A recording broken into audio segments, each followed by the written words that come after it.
Tonight, lurching from crisis to chaos. After rejecting Theresa May's Brexit deal, MPs are said to also reject leaving Europe without a deal. Does anyone in Westminster know what's next? I may not have my own voice, but I do understand the voice of the country. They want...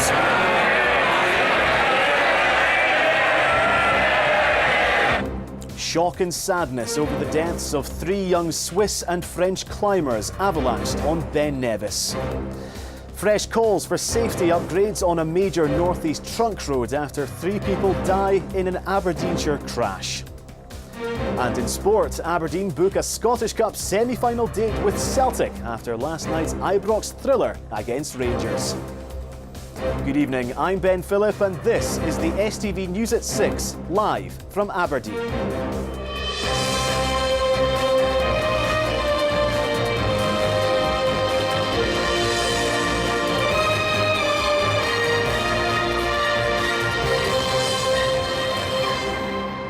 A day after the Prime Minister's Brexit deal was rejected for a second time, MPs are preparing to vote whether the UK should leave the EU with no deal on the 29th of March.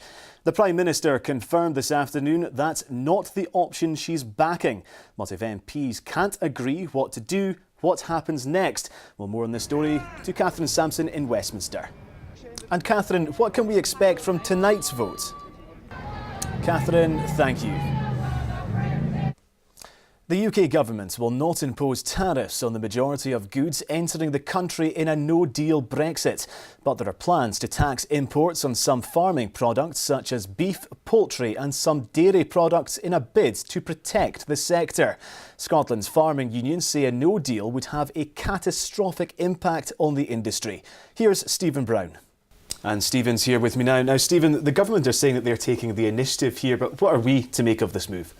Well, tariffs are very much a protectionist measure. It's all about trying to shield your domestic market from cheap global imports. That's what the government are trying to do here. You put a sizable tariff on beef, it hits Irish farmers where the majority of our beef is imported from, and it helps your own domestic beef market. But of course, in return, the EU are likely to do the same if we face a no deal, so goods going into the EU will face these tariffs as well, and that will have real implications for business. It also leaves sectors here potentially at a disadvantage. They might soon be trying to face zero tariff imports competing against them, but that might also mean that there are cheaper goods for consumers.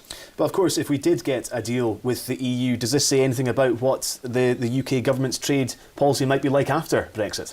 Well, of course, currently we're in the EU, therefore we have a free trade with the EU, but we also can't negotiate with other countries like China, Japan and the US. Now, when we have Brexit and we leave the EU, that will all change and we'll be able to try and set up our trade deals with that, something that the government have been trying to push for. If these no-deal tariffs that were announced today came into force, then businesses from these types of countries, they would benefit the most from that. But of course, MPs might well vote down a no-deal Brexit tonight, so that means all that's been announced today becomes rather academic.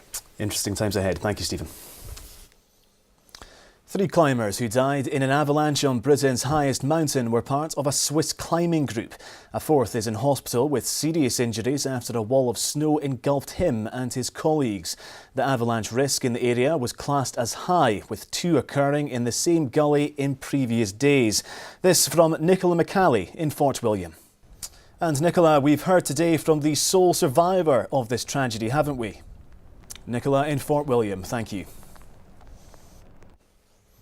And Aberdeenshire councillors told STV News certain junctions of the A90 are not fit for purpose following a serious accident near Drumlithy yesterday evening.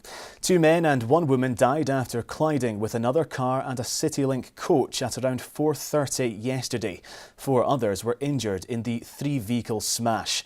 Now concerns are being raised about the safety of the many small junctions up and down the A90, as Laura Alderman reports.